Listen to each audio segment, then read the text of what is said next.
LOE Gino, thank you for doing this, brother. What's going on, bro? How you Man, doing? LOE Gino from where, bro? I'm from Berkeley. Berkeley, California, man. A lot of rich culture from the Bay Area, Berkeley specifically, man. How are you doing right now in your journey, bro? Ooh, that's a good question. I'm actually coming through, or like I just got through like some of the toughest, mentally challenging moments that I've really had to deal with in the last like 3-4 years. Like I feel like everything has been going great, right? And then like for the last like 3 months of 2025, like life just got crazy. And then I made it through. You know, everything is good. I've been able to take a lot from it. You feel what I'm saying? So yeah, good. I feel like even the bad shit, bro, you could learn something from. Absolutely. Me? So yeah, I'm yeah. good. It's funny because like I feel like we do like this countdown of like 2026 and like whatever year it is, but is there really like a finish line? You know what I mean? Like, yeah. Yeah. Nah, hell no, bro. I feel like, it ain't no reason to start. You feel me? It's 2026 now. It ain't no reason to start in 2027. Start now. And I'm one of those people, I feel like we all experiencing the same moment at one time. Time ain't even real. You feel me? It is in terms of like aging and so on and so forth. Like we keep it for metrics, but like you always could start something now. So it ain't no reason to. Man, I have this like interesting philosophy on time, bro. Because you just said time, we look at it like a clock, right? It's like linear or whatever. But I think time is all in depth because like you could live 10 years, bro, and feel like you lived 100, but you can also live 100 years, feel like you didn't do anything with your life. Yep. You know what I mean? So yeah, it's just interesting, bro, because like right now we're in 2026 and this is like the hottest topic right now, bro. Like everyone's like going to the gym, everyone's like resolutions and all that stuff. But I'm just looking at like people like you, bro, who like you've been at this for a while now. You know what I mean? So that's why I asked you, bro, is there really like a finish line? Like even when shit's going bad, even when shit's going good, like how do you like manage all that when things are just going? You know what I mean? I don't think that you should ever have a finish line. I feel like micro goals is they tight. You feel me? And you could set out to have like major goals, like something like 10 years from now. You get what I'm saying? Yep. But I think that living life, you feel me, the best way you can is the finish line, it should be happening every single day. You feel what I'm saying? Yeah. Yeah, and it's that Nipsey Hussle, right? It's a marathon for real. Yeah, real talk. So you gotta enjoy every single one of those days. Yeah, bro, and it's just kind of crazy because like I'm sitting here in front of you, bro. Simply, I've never met you before, but I know you through like your content. You know what I mean? And it's been like a while, and it, like you said, bro, it's kind of crazy because like I think of it like, bro, we're in 2026. Like let's look at like 2016, right? 10 years ago, we had Vine, we had like social media was popping, but it wasn't like a business where it is now. You know what I mean? So like. In 2026, what is like your biggest intentions when it comes to like the music and just like the business side of it and all that stuff? I want to make my blanket bigger, meaning, so like, all right, social media in terms of like, not even just music, but just in general, as a business, I'm a business. I run a business, or I'm an independent artist that I'm able to generate revenue from my art. I'm a business. Social media is one of the tools for you to be able to market yourself, right? And so it's 3 or 4 different social media platforms that are like the big ones. So maybe 5: Facebook, YouTube, Instagram, TikTok, right? I want to be able to create enough for me to market myself on all of those, and then also outside too, and just every other avenue I can to push myself out there more. Yeah. Make my blanket bigger. I hear you. Yeah. And I think that's really what it's about, right? It's like being able to just juggle all that, right? Because it's like, bro, we were just talking about it. A lot of people don't talk about this, but like, bro, when you're building a business, when you're building a brand and you're becoming an artist, like you need funding. I don't care where it comes from, but you need funding, bro. Yep. And or like, attention. Both. Funding or attention. I hear you. Well, you can be able to create funding from attention, but yeah. And vice versa, right? You can create attention through funding. Through funding, yeah. I agree. So, no, what I'm trying to say here is like, bro, like, I feel like we're in the real grind. You got your van parked outside respectfully, bro. Like, no, but the only reason I'm saying that is because we going to look back at this 5 years from now and be like, bro, that was part of the journey. You know what I mean? And one of the things that like me and Jerron have been talking about, because like I said, this is like a business, right? So things fluctuate. And one thing I've been talking to him about is like a whole AI thing. How do you feel about AI? Are you scared of it as an artist? No, hell no. I think that all right, it's kind of complex. So I feel like, I think that you damn near be a fool to kind of shun the way that the world is moving anyway, right? It's like Pharrell said, never go against the youth. You feel what I'm saying? I think it's the same concept. Stuff that I don't really, so I use AI, right? I use like ChatGPT. I might use ChatGPT for me to stay organized or figure out how to do something. You feel what I'm saying? I don't want to say that I don't fuck with putting music.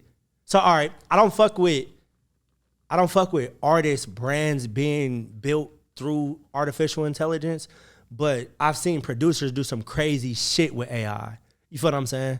And it makes it easier for everybody with, like, in terms of sampling and so on and so forth. Okay.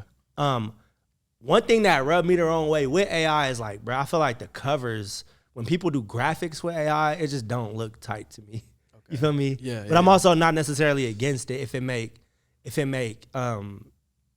your life easier. I think technology just in general is just supposed to make humans' lives easier, and that's the way that you should use it. I think that if you go like what Timberland is doing, or I don't even know where he's at in the process, but like creating an artist and purely, you get what I'm saying? AI? Purely through AI, I think that is very it's like very opposite of what this shit is supposed to be for. You feel what I'm saying? Yeah. So yeah. I hear you, and it's like, right, because it's like the richness, right? Because it's like when we listen to somebody, most likely, or when we gravitate them to become our favorite artists, is because we can relate to them. Mm-hmm. I don't know if I can necessarily relate to a robot or a machine. Nah, hell no. A lot of how, so like, all right, a lot of people don't really have people to look up to, right? Or anything to model people. A lot of people don't have a lot of resources for what they want to model themselves after. Young people, like kids. And so a lot of the times, the people that we spend our time with all the time are the artists that we listening to. Yes. You feel me? So if you listening to an artificially intelligent singer all day, you get what I'm saying? Who is that person necessarily molding you to be? Yeah. Because we are molded in some type of way by the people that we consume every single day. Absolutely. Pause. But yeah. No, I hear you 100%. Yeah, it's like, bro, I can easily go back to like my high school phase and then like relate it to like J. Cole or like related to like a certain artist that has helped me through that process. Yep. So you're 100% right, bro. And I'm just so curious because I see things on a regular basis, bro, and I'm just like constantly questioning like if this shit is real or not. And it's just like, bro, where the fuck are we gonna end up, bro? You could see something, you could see the most craziest shit online and it looks so real and it's not real. And the craziest thing is we're still in the early process or, you know, in the early stages. I mean, you know what I mean? So it's like, this is just bound to get more developed. So it's just interesting, but I really do believe that people like yourself who build this from the ground up are not going to let that like really take over the business. You know what I mean? Appreciate you for that, for sure. Yeah, and I think there's always going to be a market for your style of music as well. Because how would you just, because, you know, respectfully, bro, you're from the Bay Area, but I don't really get a traditional Bay Area sound from you. All the time, but yeah. How would I describe myself? Your music and just as an artist. You know, bro, for real, I was just thinking about this. I wouldn't even know how to describe myself. Like, I really just kind of create off of whatever I'm feeling at the moment. So like this next project that I'm about to drop, it's going to, a lot of that, or not a lot of it, but like parts of it is not even going to sound like me. And it's just me like, all right, bro, this is just what I felt like doing in the studio today. Was it tough stepping out that comfort zone? No, it was easy. Okay. It was damn near the easiest that it's ever been. I feel like when it used to get tough is when I tried to be a certain way. And so now it's like, I feel like, bro, I really have reached a point in my creativity to where I feel like I can do every single thing that I want to. I can try everything, but still also stay myself. You feel what I'm saying? So I think that the way that I would describe myself, especially what I plan on putting forth next, is just an artist. I'm different. I'm different at different stages. I might have went into the studio pissed off, you feel me, that day and wanted to rap my ass off. Or I might have came in really inspired and made a love song, you feel me, and sang and did like a bunch of shit that I don't normally do. But yeah, I'm an artist. I think that's what an art is. It's like, I'm just expressing whatever the fuck I feel. Yeah. You feel me? Absolutely. And, you know, that's And that's like the beautiful thing, like you said, is just so organic. But like the thing about the music is that's one part. Like the actual music, you go in the studio, you know what I mean? Like whatever you're feeling, put it on paper and then put it on recording, whatever. But then there's like the business side to it, right? Where it's like, bro, LOE Gino just made a banger, but how can I get Samuel to listen to it, right? So what are you doing outside of like the music, of actually making the music to like kind of push your shit forward? Outside of the actual music creation, I learned branding and marketing. Okay, that's really it. That was what, through experience, or you took a course? Through experience. I'm actually just now starting to take courses and stuff like that. Okay, but it's all relative. Like you got these microphones. There's a brand that Shure, right? It's a Shure microphone. Yeah. Shure has its own brand. Yep. You feel what I'm saying? And what branding is packaging something a certain way to where people feel like they relate to it enough, and see the value in it enough for them to want to buy it. And that's all the music business has ever been. You feel what I'm saying? Along with everything else. So, just very much being okay with like the immutable laws of marketing. You get what I'm saying? And certain things to where it's like, all right, I understand my product. I understand who I am. I understand who I want to be through my product. I feel like the best personal brands so like, all right, we got artists. I don't even know, right? But like a lot of artists are very fictitious characters, or like they're very exaggerated characters of the person that they really are. Okay. You feel me? And I feel like the best way to be is as close to that person so I think the best way to be for your artist persona or personal brand persona to be is as close as the person that you normally are. Right. You feel me? And I feel like I've done a good job at just being myself. Yeah. You feel me? I feel like no matter where I'm at, you're going to get whatever the stage it is that I'm at. You get what I'm saying? And so when you understand that, it's like, all right, one of my biggest selling points is authenticity. You feel me? And so I just have to put what I create, I have to package it up in a way to where it always feels authentic. You get what I'm saying? Yeah. And just figuring out ways to consistently do that. I hear you, bro. And I think at the end of the day, it's like, I think the main question we got to ask ourselves is like, what do we really want from this? You know, because it's like, it's so easy to fall off track because it's like what you really think you wanted, like you don't really want that, you want something else, and then you kind of start playing with yourself type shit. You know what I mean? So I say that to say, bro, what do you want from the music? Like, do you want to, you know, be the biggest star? Do you want to like become somebody who is important in people's lives? Like, what do you want from the music? I just want to be able to create and perform my music. Okay. And be able to live. Like if I had, and I've had months, right? I'm not like I work a job for sure, right? I have a job. My work van is right there. That's a W, bro. You having a job, yeah. But I have had months to where I've made what I've needed in my life and for my family off music, and that's making it to me. You know what I'm saying? I feel like I'd be a terrible famous person, bro. Like, I don't know how to act weird with niggas. I don't know how to, you know what I mean? Like I don't know, bro. I feel like I would very much be a terrible famous person. That's so interesting you said that, bro. Also, I'm not thirsty for like attention. Yeah. And I'm very competitive, but mostly with myself. You feel me? And so I don't like look at what somebody else is doing and feel anything negative other than like, oh, okay, that's tight for that person. Everybody has their own story and so on and so forth. I feel like a lot of the energy that I've gotten from people that I feel like are successful or becoming successful is just very not like me. You know what I'm saying? And I feel like for me to be like somebody at the level of like Drake, I just could not see it because it just don't seem like it. I feel like I would have to sacrifice a part of myself. For real. And I don't even mean like spiritually or satanically or nothing like that, but I literally just mean like my way of being. Like I don't feel like that shit would work for me personally. I hear you, bro. And that's so interesting, bro. Cause like, I feel like, I don't know, maybe as a kid, a lot of people like kind of romanticize, like maybe one day I'll be famous and everybody will love me and everybody, you know what I mean? I just think, especially kids who like didn't grow up with enough attention, you know what I mean? And I'm not like throwing shots specifically at anyone, but I know that there are those type of people. But I say that to say, bro, it's like, I think there's a certain like stigma that we have towards people who are famous because like people usually that are famous are like assholes. And it's just like, I think from down here, I could probably be like, yo, like, you're this such in a way, but like you said, bro, once you get to a certain level, you kind of got to change who you are anyway. So it's like, do you even want to change who you are to get to, you know what I mean? Nope. That's why I ask you, like, bro, what do you want from this? Because you're fucking Mount Everest, like you said, is just taking care of your family, bro. You know what I mean? Whatever comes with that. I still want to, I think that one thing that I've understood is just like, bro, I don't need to set myself up.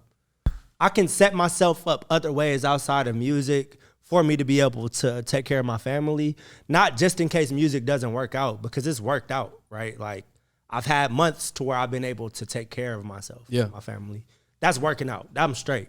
But it doesn't have to necessarily be that. I feel like I could look at, all right, yes, I can benefit from me doing this and this and this and this. So even if music is slow, right, I can still do music because that's what it's about. It's not about fame or money or anything like that. It's more so just like, nigga, this is what I let it do.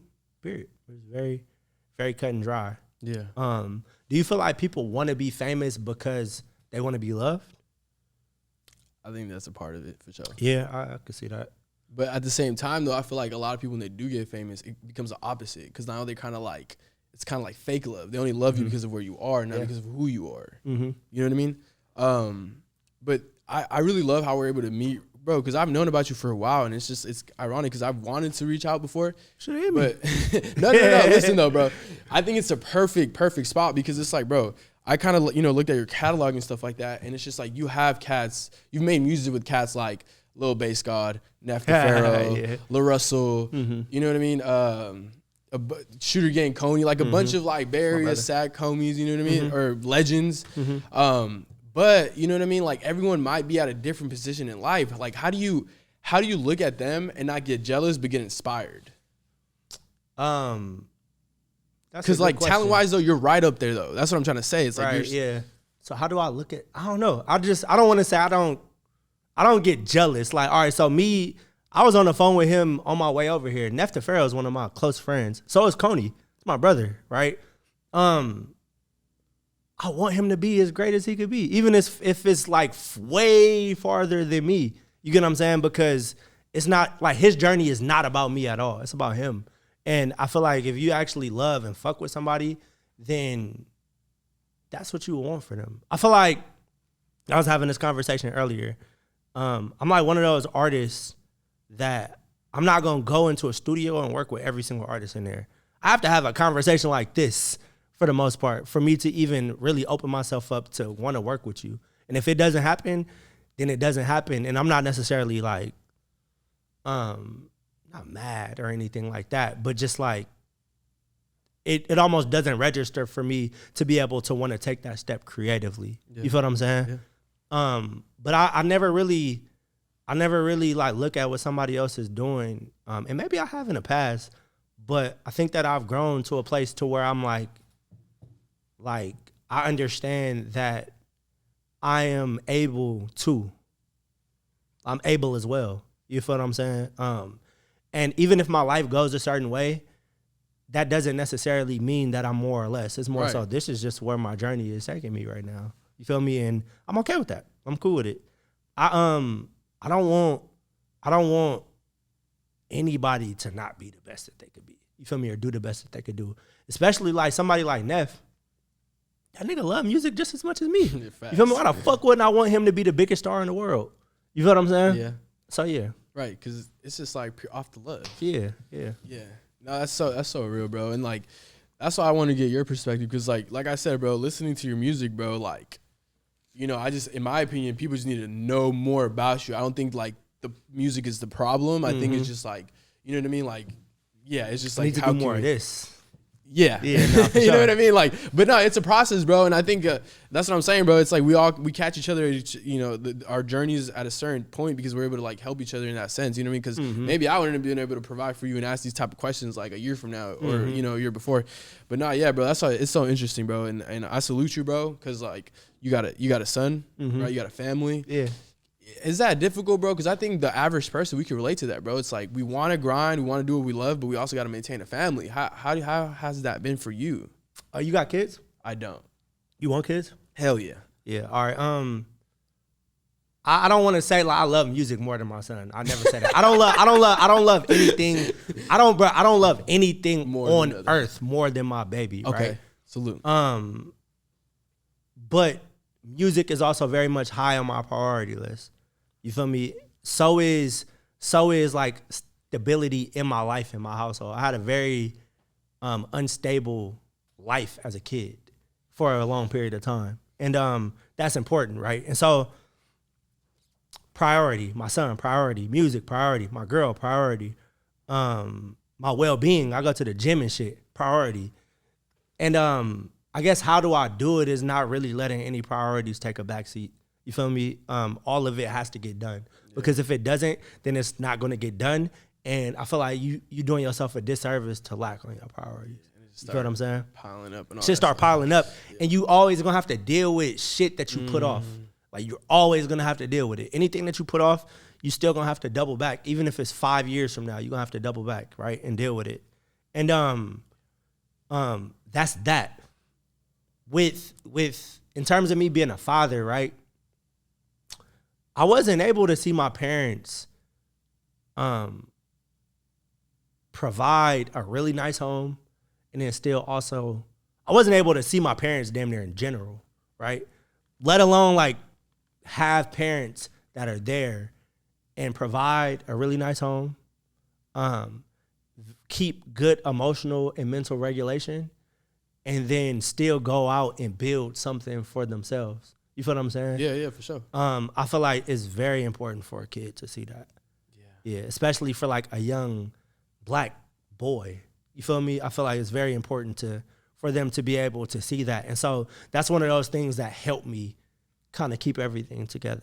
Yeah, it's like having that, the weight of that. It's a very, very, very heavy responsibility, but I gotta be able to bear the responsibility for my son. Yeah. You feel what I'm saying? So yeah.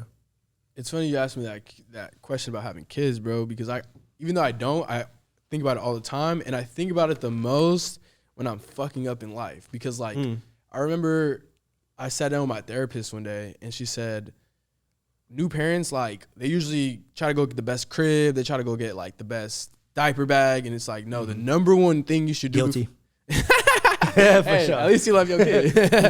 No, but what she said, bro, was like, the number one thing that new parents should do is go to therapy. Like, fuck the crib, fuck that. Go to therapy. I agree. You know what I mean? Because then you're just going to pass that down and stuff like that. So as like a man, bro, do you see yourself kind of like looking at yourself, like sitting down with yourself with the mistakes you've done as a human, and then kind of like rehabilitating yourself through your son, if that makes sense? All the time. Yeah? Yeah, for sure. I think that for any person that's like conscious of the way that they live in life, that would be like a normal thing. Okay.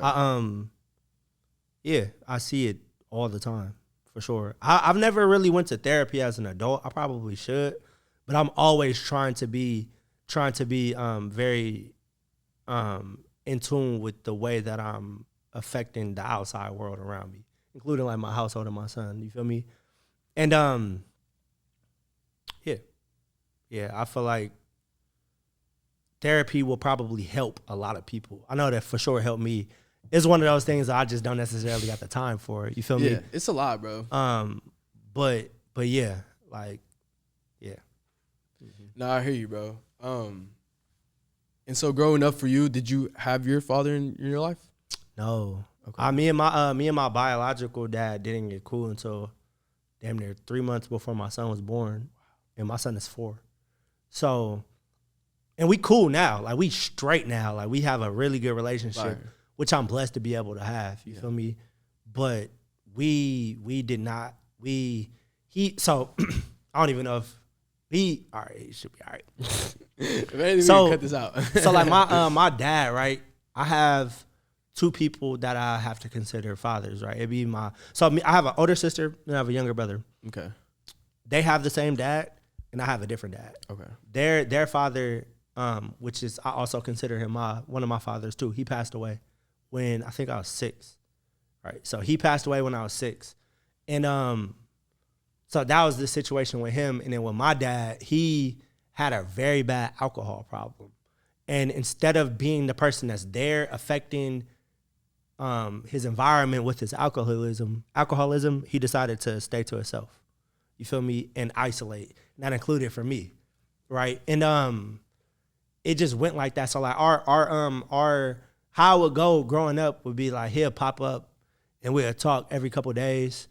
I've never lived with him, right? But like he'll pop up, we'll talk every couple of days. And he'll disappear for like a year and a half. You feel me? He come back, different stage of life. Talk a couple days, disappear for another 2 years. Come back, different stage of life. And so that's what we did. Once I hit 18, I was just like, all right. For one, at the time, I was not healed from the situation, right? So at 18, I very much was still angry at the world. My mom also passed away when I was 10, right? So I have a parent that has passed away, but I also have I have two parents that passed away, right, before the age of 10, but I also still have a biological father that's just kind of in the world, right? I don't even know what's going on with bro. And so at 18, it was like, all right, bro, you damn near can't talk to me no more, right? So it went from 18, and then once I hit like 23, I started getting like text messages and, you know, whatever, blocked him. Once I hit like 25, I started getting emails. He's literally like apologizing and, you know, so on and so forth. I hit 26, and he sent me this long ass email, and he was like, you know, just saying a bunch of different things. But I was also like, man, you know, by the time from 18 to 26, I did so much healing that I'm like, man, you know, my childhood was crazy. But at 26, I'm very okay. Like I've like done so much like work on myself and my subconscious and the things that trigger me and the things that I had needed answers to and so on and so forth, that like I'm like, bro, let me actually talk to him and let him know that there's no reason for him to be guilty, because I'm all right, bro. Chill. Like, you feel me? If you are in a very better place in your life, you feel me? That's great. I'm good. Be good. You feel me? We don't have to be father. This is my like thinking before actually reaching back out to him. Like, bro, we don't got to be father and son, but you also don't got to beat yourself up either. You feel me? So I reached out to him, and I had just moved to Sac, and he lived like 7 minutes away from me. You feel me? When I reached out to him, he lived in Sac. Yeah. And so we went and we had food and we sat and talked for 3 hours.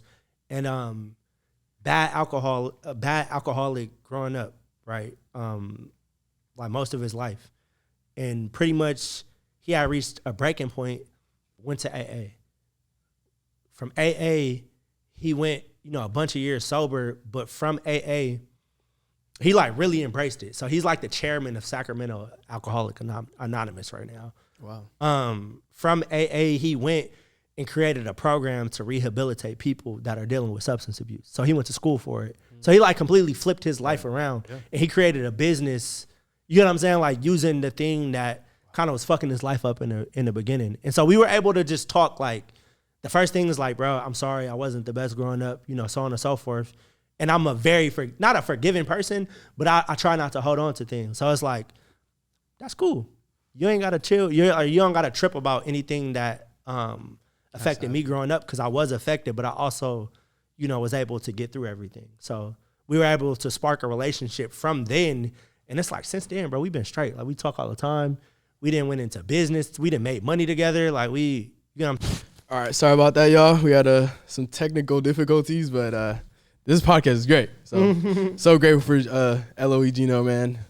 Super dope dude, bro. Yeah, I do you remember where you were? Like, you were kind of talking about touring in Rex Life Raj, right? I'm so sorry about that. Oh yeah. So like being out of state doing music. One of my being on tour with Rex Life Raj that year just really taught me how to tour.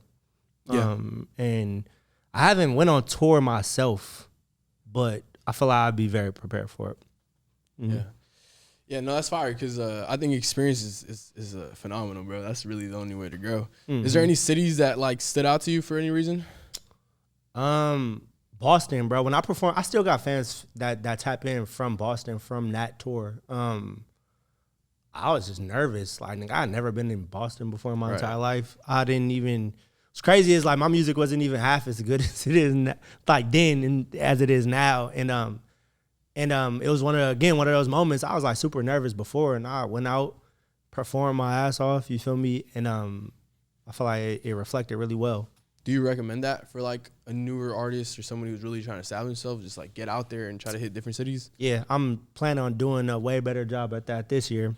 But absolutely, I think that sticking to your local area is nothing really wrong with it. But there's millions and millions and millions of more people.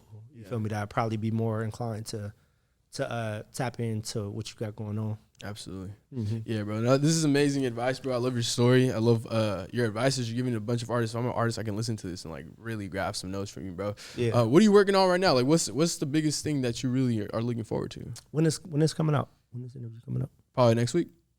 All right, I'm about to drop a project. Or yeah, either this week or next week for sure. I'm gonna drop a project soon. Okay. Very soon. I'm gonna start rolling out a project. I plan on like world building. Instead of just pushing out a bunch of short form content, which I'll still do, but I just plan on doing it just way more intentional for sure. Okay, for sure, man. Well, can you give us the name of the project or not yet? We'll save it for after. Nah, just be on the lookout. I was gonna say I'll play it for you when we done. Fire. I love that. Hell yeah. So I appreciate you for doing this, bro. You're a great artist, bro. I've been listening to your music. You have a great catalog. Like, I'm excited, bro. I really am for when you go on tour on your own, and just to kind of see who else collabs with you, bro. Because you have a great sound. It's like really unique. I love it, bro. It's really peaceful. So thank you, brother. Yeah, it's great music. Great guy. I hope you come back soon, bro. Yeah, I'll for sure slide back, bro. I appreciate you. And shout out Four Fools Winery, man. They provide the space for having us and the coffee. Ooh, yeah, you get your coffee here, you get your podcast done, you get your music done, anything you want. Nah, it's all good. But yeah, man, shout out to our rep. Shout out your rep management, man. This has been another episode of Neighborhood Heroes, man. Yeah, appreciate you, bro.